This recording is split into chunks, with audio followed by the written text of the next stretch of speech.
Cockroach जनता party के संस्थापक अध्यक्ष अभिजीत दीपके की मां अनीता दीपके ने शिक्षा मंत्री धर्मेंद्र प्रधान के इस्तीफे के बाद पहली बार प्रतिक्रिया दी है। उन्होंने कहा, मैं बहुत खुश हूँ, मुझे बहुत गर्व महसूस हो रहा है। कभी कभी मुझे डर भी लगता था क्योंकि उसे पीटा गया था।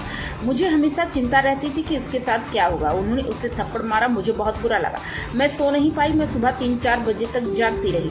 अनीता ने कहा कि मैं कुछ खा भी नहीं पाई, हम दोनों की भूख खत्म हो गई थी और नींद भी नहीं आ रही थी। 7 जून से घर में किसी भी काम में मन नहीं लग रहा था।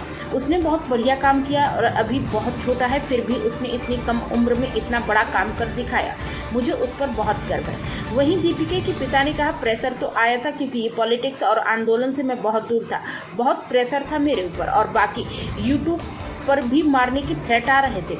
कोई कुछ भी बोलता था, कोई कुछ भी बोलता था। बहुत घबराहट हो रही थी और डर भी बहुत लगता था। वो डर के मारे हम 15-20 दिन घर छोड़कर बाहर गए थे। इन सब के बीच धर्मेंद्र प्रधान के इस्तीफे के बाद विपक्षी दलों ने इसे छात्रों और युवाओं के लंबे आंदोलन की जीत बताते हुए केंद्र सरकार पर जुबानी हमला किया। विभिन्न राज्यों के नेताओं ने एक सुर में कहा कि यह इस्तीफा स्वेच्छा से नहीं बल्कि देश भर में बढ़ते जन दबाव, छात्रों के आक्रोश और लगातार चल रहे विरोध प्रदर्शनों के कारण देना पड़ा।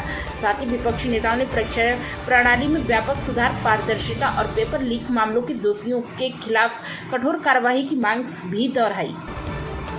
उत्तर प्रदेश के मुरादाबाद में समाजवादी पार्टी के नेता एसटी हसन ने कहा कि यह फैसला पहले भी लिया जा सकता था। उन्होंने कहा कि जब देश का भविष्य सड़कों पर उतरता है तो उसे रोका नहीं जा सकता। उनके अनुसार सरकार को यह एहसास हो गया कि आंदोलन पूरे देश में फैल चुका है और अब परीक्षा प्रणाली की विश्वसनीयता, पारदर्शिता और ईमानदारी सुनिश्चित करना सरकार की सबसे बड़ी जिम्मेदारी है। महाराष्ट्र के ठाणे में एनसीपी के प्रवक्ता महेश तापसे ने कहा कि धर्मेंद्र प्रधान के इस्तीफे के लिए 21 बच्चों को अपनी जान गंवानी पड़ी, जो बेहद शर्मनाक है। प्रधानमंत्री मोदी को पहले ही यह निर्णय ले लेना चाहिए था और अब उन्हें युवाओं की ताकत का एहसास हुआ है।